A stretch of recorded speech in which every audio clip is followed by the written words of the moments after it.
नमस्कार अशोक दास गपसप अध्याय को आपको स्वागत। गपसप गपसप गपसप गपसप आज आम गपसप हवा पुराणा दिनर चिठी संपर्क में। पुराणा दिन कथा आपणकर किछि मन थी जमती कि कहार हाथ लेखा चिठी पोस्टकार्ड बा इमेल लेटर रे घरे आसी पहुँचे आउ बाहर घर को चिठी आसापी डाकरे दिन दिन लगे सत किंतु डाकवाला हाथ जो चिठी मिल जाए से सबू उत्कंठा निमिषके मिल जाए और सारा घर खुशी रे उछली उठे। ठीक सेमती गाँ दांडे जितेबले डाकवाला जाती उत्सुक लोके पचारती कहार चिठी आसी हुए तो जानिले अमुक लोकर चिठी आसी बेड़ बुड़ला से पचारती कौन सब भल तो। तेणु प्रकृत में सेतबले जो पर आपणा भेदभाव भी नथिला समस्ते संपर्क रखुले साई पड़िशा लोकों सहित कहार कौन चिठी आसला ता भी जानूले। तबे आज से चिठी को नहीं गपसप।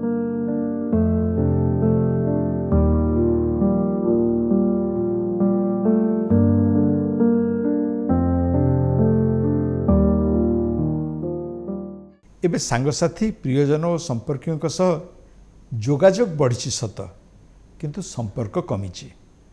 तत्काल वार्ता पाई माध्यम साजिची व्हाट्सएप आउ से दिनर हाथ लेखा नहीं अच्छी टाइप टेक्स्ट मन हुए सबकिछि चटापट पाइबार टेक्नोलोजी भितर आमे जेमती आम हृदयटा को विसर्जन कर देचे। तेणु आज टिके से पुराणा कथा मन पकेबाकू इच्छा होची। आपण पाखे जदि कई मिनिट समय अच्छी निजको टिके अलसुआ कर दिंतु आ पुराणा दिन को मन पकातु भल लगे। आ जो मैंने नुआ पीढ़ीर से हुए तो अबाक लगे internet cellphone social media chatting trolling ये सब बाहर केमिति थिला ई दुनिया आ ये सब विषय आलोचना करने आज आम सहित उपस्थित अच्छा मो बंधु वैष्णव चरण महांती जहाँ को आप जानती जड़े विशिष्ट लेखक भावे आज सह गपसप हवा चिठी को नहीं अनुभूति को नहीं।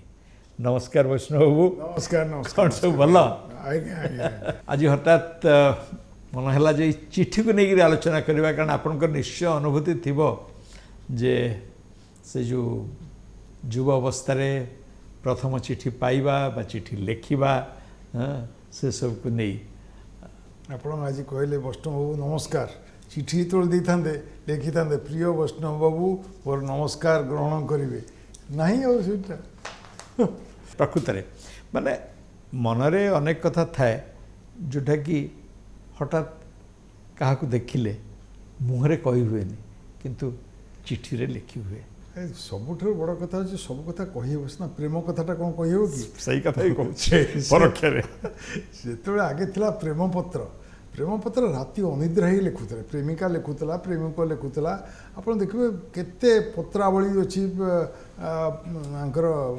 उर्वश्री चिठी विभूदत्त मिश्र पढ़ते कि सुंदर कविता।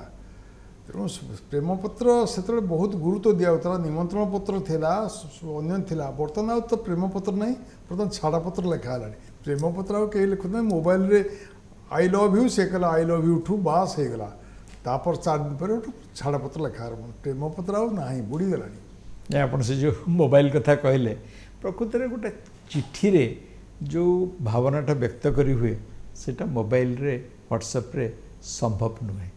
कथा होची आमे से जो भावना को आमे आजिर जो डिजिटल एज रो इमोजी संगे केबे तुलना करि परिबानी। आपण सिनेमा देखुथिबे जे आगे पुराना सिनेमा रे जेतबे प्रेमिकाटी पढ़ुची तार चिठी प्रेमिकर चिठी एमती कि बोर चिठी जो पुओ पढ़ुची बो मरीगला चिठीटा पढ़ुची चिठीटा भितर बोर फोटोटा आसुची से कम कथा नुहे अक्षर भितर से देखे अक्षर भितर तार हृदय तार मानस पटे तार बोर चिठी बोर मुँह पलि आस बापांर मुँह पलि आस आखिर ठक ठक लुह गड़ी पड़ो।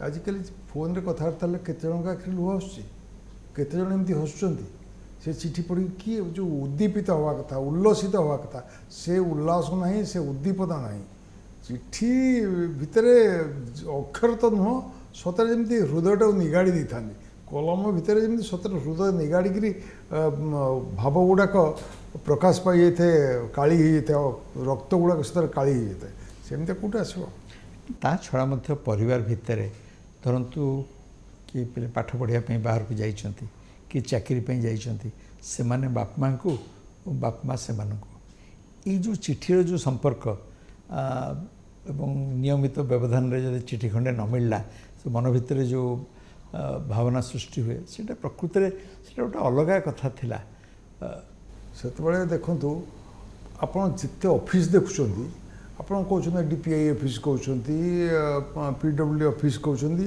ପୋଷ୍ଟ ଅଫିସ୍ କହୁଛନ୍ତି ଓଡ଼ିଆରେ କ'ଣ କୁହନ୍ତି ଡାକ ଘର ସେଇଟା ଘର ପରା ବୋଲେ ଘର ଜିନିଷ ଆସିବ ମୋ ପୁଅ ପାଖରୁ ଚିଠି ଆସିବ ମୋ ବାପାଙ୍କ ପାଖରୁ ଚିଠି ଆସିବ ସବୁବେଳେ ଡାକ ଘର କହନ୍ତି ଆମ ଓଡ଼ିଆରେ କେତେ ଗୁରୁତ୍ୱ ଦିଆଯାଏ ଡାକ ଘରକୁ ଆଉ ଚିଠିଟା ଆଗେ ଚିଠି ପଢ଼ି ପାରୁନଥିଲେ ଲୋକ ଟଙ୍କା ଦେଇକରି ପଢ଼ଉଥିଲେ ଯେଉଁ ପୋଷ୍ଟମ୍ୟାନ୍ ଆସିବ ସେ ଟଙ୍କା ନେବ ବା ପାଖ ଘରକୁ ପାଖ 2ଟା 3ଟା ଗାଁକୁ ଯାଉଥିଲେ ଲୋକ ଚିଠି ପଢ଼େଇବା ପାଇଁ ତାଙ୍କୁ ଟଙ୍କା ଦେଇକି ପଢ଼ୁଥିଲେ କିଛି ଲୋକ ଥିଲେ ଟଙ୍କା ଦେଇକି ବି ପଢ଼ୁଥିଲେ ତେଣୁ ଚିଠିର ଗୁରୁତ୍ୱ ଯାହା କେବେ ଏ ଯେଉଁ ମୋବାଇଲ ହେଉ ଯେତେ ଆପଣଙ୍କର ଇମେଲ୍ ହେଉ କେହି ପୂରଣ କରିପାରିବ ନାହିଁ ଲେଖକଟି ଯେତେବେଳେ ତାର ଲେଖାଟା ପ୍ରକାଶ ପାଉଥିଲା ଚିଠିଟା ଯେତେବେଳେ ଆସି ପହଞ୍ଚିବ ସେ କି ଆନନ୍ଦ ଚିଠିଟାକୁ ବାରମ୍ବାର ପଢ଼ୁଥିବ ପ୍ରେମିକା ତା ପ୍ରେମିକର ଚିଠି ଆସିଥିବ ରାତିରେ ତକିଆ ତଳେ ଲୁଚେଇକି ରଖିଥିବ ଯେତେବେଳେ ବୋଉ ଶୋଇଯିବେ ବାପା ଶୋଇଯିବେ ଉଠିକି ପଢ଼ିବ ପ୍ରେମିକ ପଢ଼ୁଥିବ ଅପେକ୍ଷା କରିଥିବ କେତେବେଳେ ଡାକବାଲା ଆସିବ ଡାକବାଲା କେତେବେଳେ ଆସିବ ଚିଠିଟା ମୋ ପାଖରେ ପହଞ୍ଚିବ ଡାକବାଲା ଡାକିଦେବା କ୍ଷଣ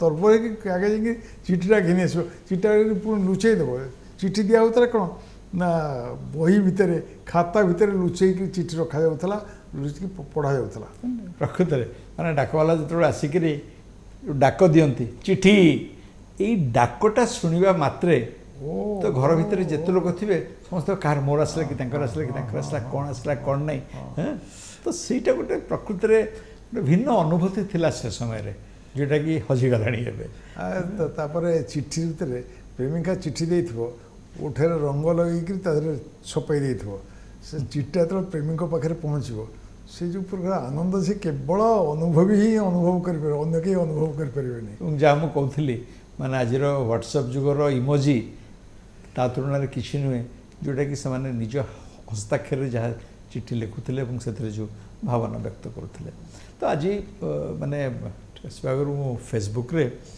ସେ ଆମର ଅଶୋକ ବଳ ବୋଲି ଆପଣ ହୁଏତ ଜାଣିଥିବେ ଅବସରପ୍ରାପ୍ତ ପ୍ରଶାସକ ଲେଖାଲେଖି ବି କରନ୍ତି ଭଲ ଲେଖୁଛନ୍ତି ସିଏ ତାଙ୍କ ବାପାଙ୍କର 2ଟି ଚିଠି ପୋଷ୍ଟ କରିଥିଲେ ସେ ପ୍ରାୟ 50-52 ବର୍ଷ ତଳର ସେ ଚିଠି ତ ସେଇ ଯେଉଁ ଚିଠି ମାନେ ଯେତେବେଳେ ପଢ଼ିବା ପାଇଁ ଦିଲ୍ଲୀ ଯାଇଛନ୍ତି ତାଙ୍କ ବାପା ଲେଖିଛନ୍ତି ତ ଏଇଠି ଦ୍ୱିଧାଟି ପଢ଼ିଦେଉଛି ତାଙ୍କ ଚିଠିର କିଛି ଅଂଶ ମୁନୁ ଏକଥା ସବୁବେଳେ ମନେ ରଖିଥିବୁ ଯେ ଯେଉଁ ଉଦ୍ଦେଶ୍ୟ ଓ ଲକ୍ଷ୍ୟ ନେଇ ତୁ ଦିଲ୍ଲୀ ଯାଇଛୁ ତାକୁ ଯେପରି ତୁ ହାସଲ କରୁ ଓ ତା ସହିତ ଆମର ଆଶା ଯେପରି ପୂରଣ ହୁଏ ଭବିଷ୍ୟତ ଜୀବନର ଲକ୍ଷ୍ୟ ନେଇ ଆଜିଠୁ ତା'ର ମୂଳଦୁଆ ଗଢ଼ିବାକୁ ହୁଏ ବାଧାବିଘ୍ନ ଆସିଲେ ମଧ୍ୟ ଯଥାପାତି ଧୈର୍ଯ୍ୟ ଧରି ତାକୁ ଅତିକ୍ରମ କରି ନିଜ ଜୀବନର ଲକ୍ଷ୍ୟ ହାସଲ କରିବାକୁ ପଡ଼େ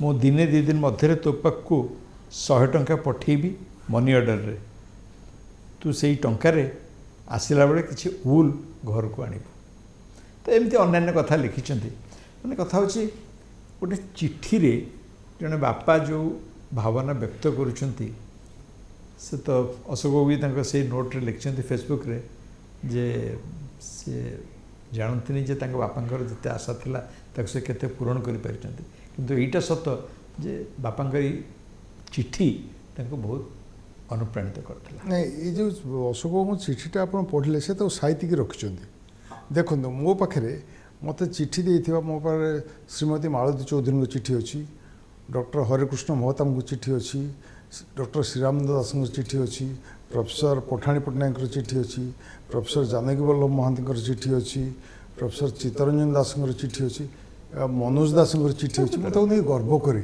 ଏଇଟା ମୋର ସାହିତ୍ୟ ସମ୍ପତ୍ତି ଆଉ ସେଇ ଯେଉଁ ସାହିତ୍ୟ ସମ୍ପତ୍ତିରୁ ଯେତେବେଳେ ଆପଣ ଫୁର୍ସତ ସମୟରେ ଗୋଟେ ଗୋଟେ ଚିଠି ପଢ଼ୁଥିବେ ଆପଣଙ୍କ ମନ ଭିତରେ କ'ଣ କି ଆନନ୍ଦ ଆରେ ମୁଁ ସେଇଟା ମୁଁ ଗର୍ବ କରୁଛି ଯେ ଏଇଟା ଅଛି ମହତାବଙ୍କ ଯେତେବେଳେ ମୁଁ ଚିଠି ଦିଏ ମୁଁ ଯେତେବେଳେ ବାଣୀ ବିହାରରେ ପଢ଼ୁଥିଲି ଆମେ ଯାଇଥିଲୁ ଷ୍ଟଡି ଟୁର୍ ମୁଁ ବମ୍ବେରେ ଲେଖୁଥିଲି ମହତାବ ଓଡ଼ିଶା चिठी पहुँच एठी भुवनेश्वर चिठी देवी महताब आउ किसी ना पाखे चिठी पहुँच से मो गोटे पोस्ट कार्ड बसटब तुम 19 तारीख न चिठी मुझे 21 तारीख में पाइली कि खुशी हो जाए आउ जानी जड़े कवि थे तपन पट्टनायक से बालुगाँ रोते मुझे गोटे चिठी लिखिली तपन पट्टनायक कंकड़ा जो गाँव में मिले 8 पोस्ट कंकड़ा जो गाँव में मिले चिठा पाईगले खुशी होकर आम घर कंकड़ा धरी आसी पहुँचीगले आप भावते कि डाकवाला भी केमती जानूँ जे कंकड़ा जो गाँव में मिले बालुगाँ चिठा पहुँचीगला ये मजा कथा चिठी भितर भी केते मजा हस खुशी होता पत्र बंधुता रोला केते कथा हो हाँ से तो गोटे पेन फ्रेंड गोटे माने बेस्ट चर्चित जिनस थिला नाई नाई झील मैंने जो चिठी लिखुते हैं आहरी मजादार कथा सी आजिकल जो फेसबुक फ्रेंडशिप आते जो पत्र बंधु होते नहीं से चिठी सेमती लिखे नमस्कार सेमती पठेबे मोर गुड़ी भली उड़ी उड़ी जाऊा नमस्कारटा तोर हृद पड़िया खुशकरी खसी पड़ो से घुषकरी खसी पड़ा कि भूसकरी खसी पड़ा कौन के गोटे लिखार शैली केमती अलग से युवाक आउ मिलनी कौटी चिठी जमती सेमती टेलीग्राम गोटे टेलीग्राम आसला माने छाती पूरा धड़धड़ हम तार आसला तार टेलीग्राम तार आसला ये जो टेलीग्राम रे तो आपंकर दी प्रकार खबर थाए एकदम दुख खबर ना गोटे सुख खबर कार छुआ बाकी चाकरी पाई इत्यादि इत्यादि तेणु सेटा गोटे माने जो गोटे अनुभूति आणुला सेटा भी आई आजिकल नहीं से व्यतीत जो चिठी गोटे पाइबापी चिठी फाइल देख लोक कांदुले खुशी कांदी पकाउले दुखरे भी कांदी पकाउले आप देखिले कि फोन करके कांदिले केतबेले से जो इमोशन जोटा कहते भावप्रवणता चिठी जोटा आसो ए मोबाइल आसब ना हो पार ना केवे ये जो आप जो चटपटी कथा कहले बा फास्ट फूड जहाँ ये बर्तमान मोबाइल से फास्ट फूड खाई जमी देह खराब हो मोबाइल से नष्ट कर दौर बर भावावेग मनुष्यर भावावेगटा नष्ट कर दौर प्रकृत से माने से दिन चिठी सहित आज व्हाट्सएप हो ईमेल हो यू को आप किसी SMS मेसेज हो तुलना करें बापा जोटा लिखिदी जाते रही बापांकर से गोटे अमीय बाणी मोपाई साहित्य रहा मझे पढ़ी बापा लिखिदे पिला से पढ़ुची उद्बुद्ध हो उत्साहित हो गोटे रहीगला डॉक्यूमेंट मो बापा या कही जाते हाथ लेखा चिठी बापा रखीदी मो प्रेमिका यह कहीदेला प्रेमिका कुआड़े पलैगला आउ गोटे कौटे बाहर किंतु तथापि मो प्रेमिका देता चिठा यहाँ मुझे रखी चिठीटा मोर रही बेले बेले कौन हुए स्वामी स्त्री भितर अपड़ हो जाए चिठीटा लुचेक रखिथे किए पाईगला जदि भारी गंडगोलिया हो जाए प्रेमिक प्रवर जदि लिखि तार पूर्वतन प्रेमिकार चिठीटा रखिथे साइतिक रखिथे स्त्री हाथ में पड़गला बड़ गंडगोलिया होगला आउ देखिए मरवा पूर्व जोटा सुइसाइडियल नोट कहते मरवा पूर्व जड़े जड़े लिखिदी जाते लंबा चिठी लिखिदी जाते से चिठी साइतिक रखि था मोर जड़े बंधु अच्छा प्रेमिका आत्महत्या कर मरीगले से चिठी को एपर्तंत साइती रखिंट मत जो देखा उफ एत भावप्रवण हो उठती कहले से कहे से मोर बंची जाए चिठी भर देकर टेलीग्राम कथा कहते गोटे मजा कथा मन पड़ी आगे 10 पैसार पोस्टकार्ड रे बापा पुओ को चिठी लिखे पोस्टकार्ड को टेलीग्राम मन करी जो अवस्था अच्छु घर को पलि आसो माँ शक्त बेमार किंतु प्रकृति देखला बेलू माँ बेमार फेमार नथिबो से गोटे साधारण भाव धारणा था पुओ जदि सहर में चाकरी करुच्ची हूँ तो से आउ कौटी कौन ठीक ठाक करी कौटी बाहर जावा कथा शुणवनी तेणु क्या एने आसुना घर को डाकियापी तेणु पोस्टकार्ड को टेलीग्राम मन करूँ यहाँ गोटे माने अनेक लोक ये कथाटी धाड़ी लिखती चिठी पुणी शेष को इति तुम स्नेहर मुख इति तुम प्रिय इति तुम मु हृदयर देवता मोर लिखिथे स्त्री लिखिथ स्वामी पाक हृदयर देवता मोर से लिखिथ हृदयर राणी मोर ये सब संबोधन कौट मोबाइल हो पार देखो से चिठी नहीं कि बही थी गोदावरीशंकर आंक पाखु चिठी को राधाचरण पंडा डाक्तर राधाचरण पंडा गोटे पंडा पंडित पत्रावली गोटे बही बाहर संतोष महांती बोली जन भद्रलोक एडिट कर मनकर हेमपत्र मानसिंह हेमलता मानसिंह पाखु जो चिठी लिखिते हेमपत्र बोली गोटे बही बाहर विवेकानंद पत्रावली बोली गोटे बही बाहर बसंत कुमारी पट्टनायक चिठी उपर गोटे बही बाहर चिठी की नहीं केते उपन्यास होती चिठी की नहीं केते कविता होती चिठी की नहीं केते नाटक होती मोर तो गोटे बही अच्छी बाड़ी नना ठिकणा से ठिकणा ठिकणा लिखे कहीं भूल हो जाए ତେଣୁ ଏ ଚିଠି କି ନେଇକରି ସେତେବେଳେ ସାହିତ୍ୟ ସୃଷ୍ଟି ହେଉଥିଲା। ବର୍ତ୍ତମାନ ମୋବାଇଲ କି ନେଇ ସାହିତ୍ୟ ସୃଷ୍ଟି ହେଇପାରିବ ନାହିଁ। ଗୋଟେ ବହି ଅଛି ଶେଷ ବସନ୍ତର ଚିଠି ମନୋଜ ଦାସଙ୍କର, ତାପରେ ସେ ତା ଉପରେ ସିନେମା ବି ହେଇଛି। ସିନେମା ମାନେ ବହୁତ ଭିଡ଼ିଓ ଅଛି, ବହୁତ ସୁନ୍ଦର ସେଟା। ଗୋଟେ ଶେଷ ବସନ୍ତର ଚିଠି ମନୋଜ ଦାସଙ୍କର ଗୋଟେ ସବୁଠାରୁ ଭଲ ଗପ ସେଟା, ତାର ଗୋଟେ ବହି ବି ହେଇଛି ତାପରେ। ତେଣୁ ଏସବୁ ଚିଠିକି ନେଇକି ଡାକବାଲା ଉପରେ ଚିଠି ଅଛି, ଭିଲେଜ ପୋଷ୍ଟମାଷ୍ଟର ଜାଣିଥିବେ, ଗପ କଥା ଜାଣିଥିବେ, ମାଙ୍କର ବି ଗପ ଜାଣିଥିବେ, ଫକୀର ମୋହନଙ୍କର ଗପ ଜାଣିଥିବେ। ଆଉ ସେ ଯେଉଁ ଚିଠି ବାକ୍ସ ଥିଲା, ସେ ଚିଠି ବାକ୍ସ ଆଉ ନାହିଁ, ଦେଖିବାକୁ ମିଳୁନି। ଲେଟର ବକ୍ସ ତାକୁ କୁହାହେଉଥିଲା। ଲେଟର ବକ୍ସ ଆଉ ଦେଖିବାକୁ ମିଳୁନି, କାରଣ ଆଉ କେହି ଚିଠି ଲେଖିକି ପକାଉନାହାନ୍ତି, ଡାକ ବାକ୍ସରେ ପକାଉନାହାନ୍ତି। ଆଉ ଦେଖିବେ ଆଗେ ସବୁ ଘର ଯେଉଁ ବଡ଼ ବଡ଼ ଲୋକଙ୍କ ଘର ଦୁଆର ମୁହଁରେ ଗୋଟେ ଲେଟର ବକ୍ସ ବୋଲି ମରା ହେଉଥିଲା, ସେଇଥିରେ ଚିଠି ନେଇକରି ପକେଇ ଦେଇକରି ଆସୁଥିଲେ। ପୋଷ୍ଟ ବକ୍ସ ନମ୍ବର ଗୋଟେ ରହୁଥିଲା, ଯେ ଡାକବାଲା ଯେତେବେଳେ କରୁଥିଲେ ସେ ତାଙ୍କର ସେଇ ନମ୍ବରରେ ଚିଠି ରଖୁଥିଲେ, ଆଣି ଚିଠି ଦେଇ ଦେଉଥିଲେ। ଏଗୁଡ଼ାକ ବନ୍ଦ ହେଇଗଲାଣି କିଛି ନାହିଁ। ଆପଣ ମହତାବଙ୍କ କଥା କହୁଥିଲେ, ସେମିତି ଜାଣିଛି ଚିନ୍ତାମଣି ପାଣିଗ୍ରାହୀ, ସେ ବି ଭୁବନେଶ୍ୱରର ସାଂସଦ ଥିଲେ ଦୀର୍ଘ ବର୍ଷ ଧରିକରି। ତାଙ୍କ ଘର ଆଗରେ ଗୋଟେ ଡାକ ବାକ୍ସ ଥାଏ ଏବଂ ସେ ସମୟରେ ପୋଷ୍ଟକାର୍ଡ଼ ବହୁ ସଂଖ୍ୟାରେ ସେମାନେ ଲେଖନ୍ତି। ତାଙ୍କର ଯେଉଁ ସମର୍ଥକମାନେ ବିଭିନ୍ନ ଗାଁର ଲୋକଙ୍କ ସହିତ ସେମାନେ ସବୁ ବ୍ୟକ୍ତିଗତ ସମ୍ପର୍କ ଲେଖିବା ପାଇଁ, ସେମାନେ ସବୁ ବ୍ୟକ୍ତିଗତ ସମ୍ପର୍କ ରଖିବା ପାଇଁ ଚେଷ୍ଟା କରନ୍ତି। ଆଉ ପ୍ରକୃତରେ ଗୋଟେ ହାତ ଲେଖା ଚିଠି ସେମାନଙ୍କ ଦସ୍ତଖତରେ ଯଦି ଗୋଟେ ସାଧାରଣ ଲୋକ ପାଖେ ପହଞ୍ଚେ, ତ ମନ ତ ଖୁସି ହେବ ହିଁ ହେବ। ତେଣୁ ଏଇ ଜିନିଷଟା ଆଉ ଆପଣ ଯେତେ ଗୋଟେ ହ୍ୱାଟ୍ସଆପ୍ର ଗ୍ରୁପ୍ କରିକି ଏକାଥରେ ପଠାଇଲେ, ସେ ଯେତେ ଗୁଡ଼୍ ମର୍ଣ୍ଣିଂ ପଠାନ୍ତୁ, ଗୁଡ଼୍ ଇଭିନିଂ ପଠାନ୍ତୁ ବା ଅନ୍ୟ କିଛି ପୁଣ୍ୟ ପର୍ବରେ ମେସେଜ୍ ପଠାନ୍ତୁ, ତା ଦେହରେ ହାତ ଲେଖାର ଯେଉଁ ମାନେ କହନ୍ତି ଚିଠିର ମହକ, ସେଇଟା ଏଥିରେ କେବେ ଆସିବ। ସେ ଯେଉଁ କଥା କହିଲେ ବସନ୍ତ ବିଶ୍ୱାଳଙ୍କୁ ଜାଣିଥିବେ। ବସନ୍ତ ବିଶ୍ୱାଳଙ୍କର ତାଙ୍କର ନିର୍ବାଚନ ମଣ୍ଡଳୀରେ ଆମ ଘର। ବସନ୍ତ ବିଶ୍ୱାଳ କେତେ ଚାଲାକ।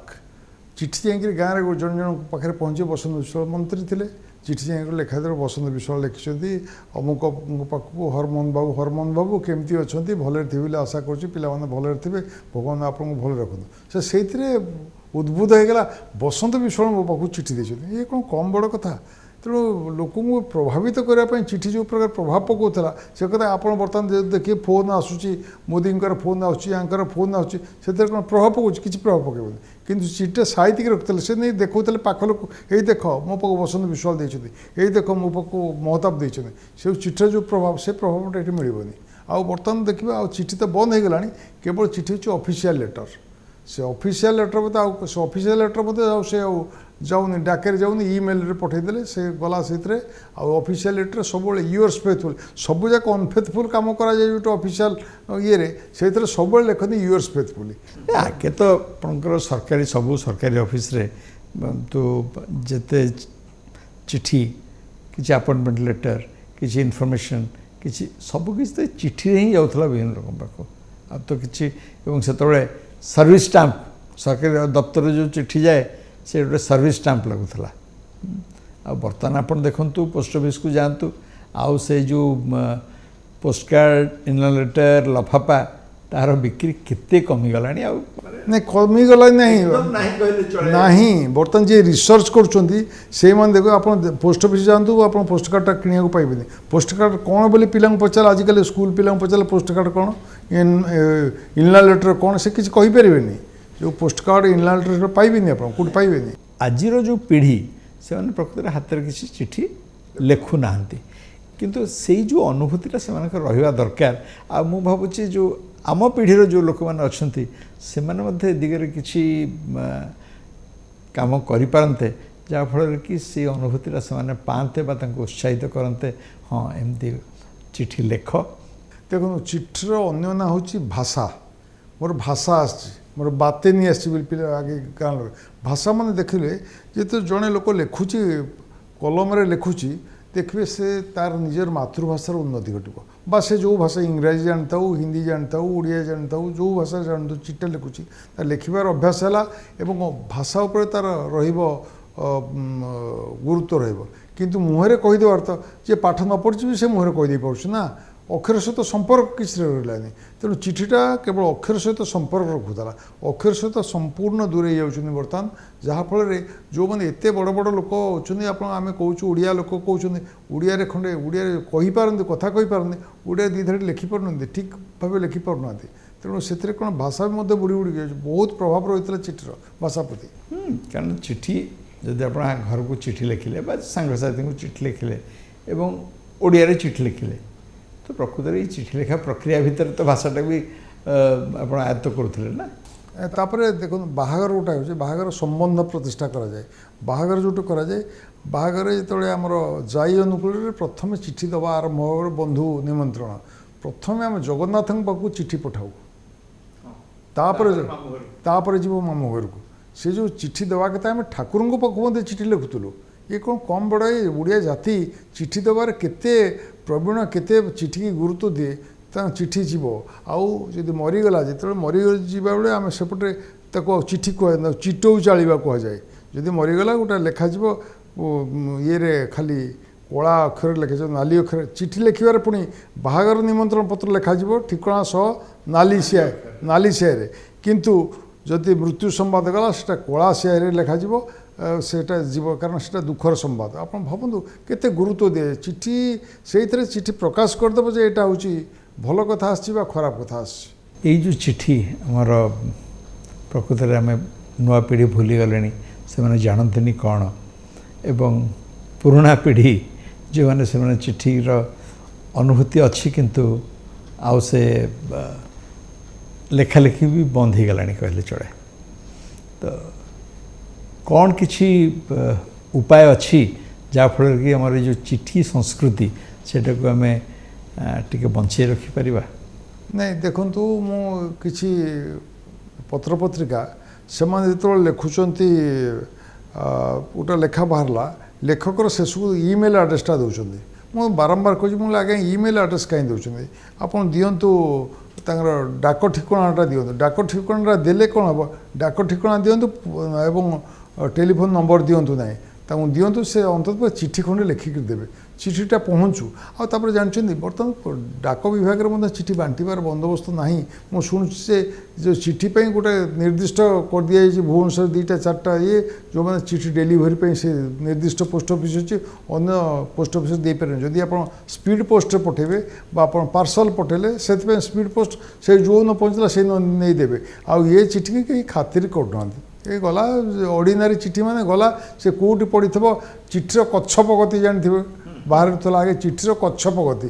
ଗୋଟେ ଗୋଟେ ଚିଠି ମାସେ 15 ଦିନ, 3 ବର୍ଷ 5 ବର୍ଷ ପରେ, କାରଣ କେଉଁଠି ଗୋଟେ ଠାକି ଯାଇଥାଏ, ଯେଉଁ ପୋଷ୍ଟ ବକ୍ସରେ କେଉଁ ଜାଗାରେ ଠାକି ଯାଇଥାଉ, 5 ବର୍ଷ ପରେ ଚିଠି ଯାଇ ପହଞ୍ଚିଲା। ଖବରକାଗଜରେ ବାହାରୁଥିଲା ଚିଠିର କଚ୍ଛପ ଗତି। ଆଉ କେବଳ ବର୍ତ୍ତମାନ ଅଛି ସମ୍ପାଦକଙ୍କୁ ପତ୍ର ମାନେ ସେ ମଧ୍ୟ ଯାଉଛି ଇମେଲରେ ଯାଉଛି, ସେଦିନ ଛାପୁଛନ୍ତି, ଲେଖୁଛନ୍ତି ସମ୍ପାଦକଙ୍କୁ ପତ୍ର। ସେ ସମ୍ପାଦକଙ୍କୁ ପତ୍ର କିନ୍ତୁ ପୋଷ୍ଟ କାର୍ଡ଼ରେ ଯାଉନି ବା ଏନଭଲପରେ ଯାଉନି। ଏଇଟା ସେ କେବେ ହେଲେ ଯାଉନାହିଁ।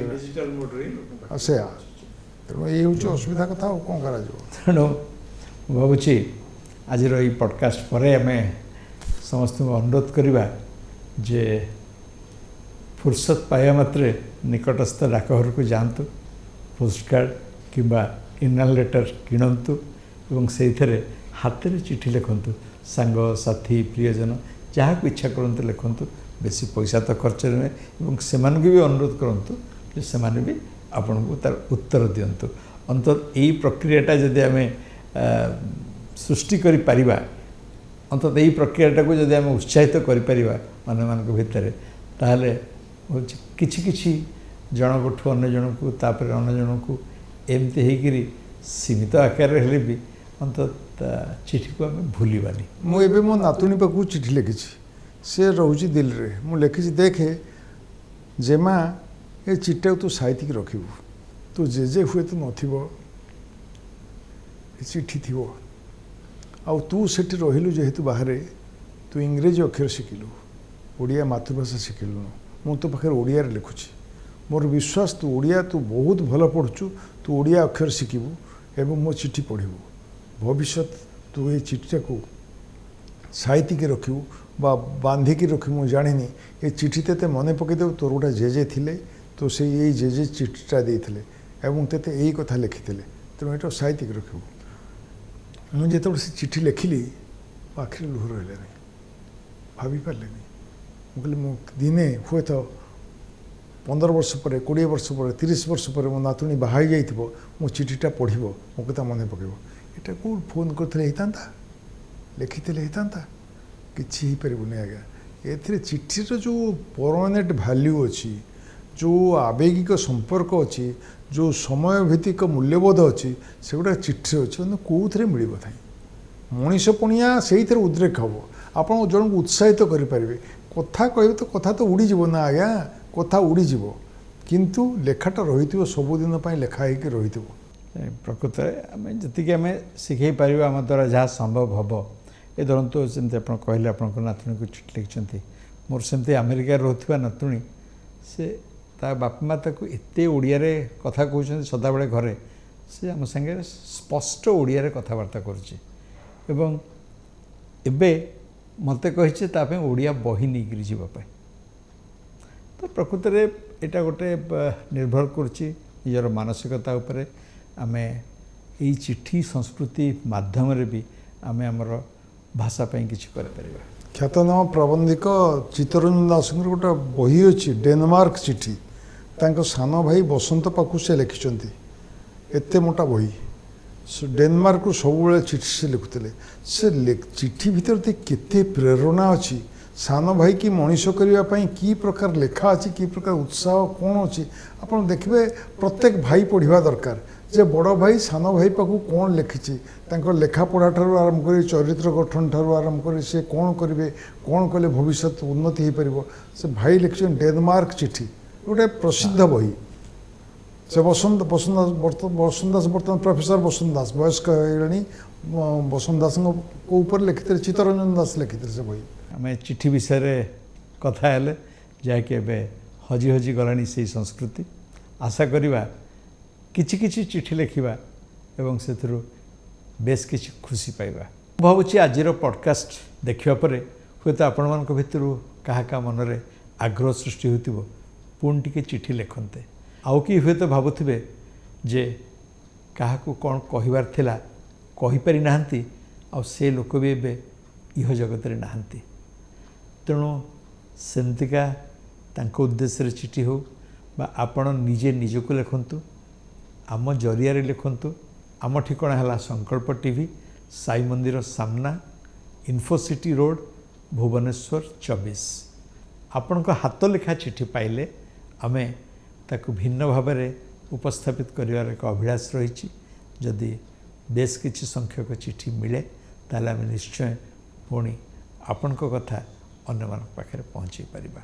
ତାହେଲେ ହୁଏତ ଆମେ ଏଇ ଚିଠିର ସଂସ୍କୃତିକୁ ବି ବଞ୍ଚେଇ ରଖିବା, କାରଣ ଥରେ ଅଭ୍ୟାସ ଆରମ୍ଭ ହେଲେ ଏଇଟା ଆଗକୁ ପୁଣି ମାଡ଼ି ଚାଲିବ। ଏଇଠି ଶେଷ ହେଲା ଅଶୋକ ଦାସ ଗପସପ୍। ପୁଣି ଦେଖା ହେବ ଆଗାମୀ ସପ୍ତାହରେ। ନମସ୍କାର। ଗପସପ ଗପସପ ଗପସପ ଗପସପ।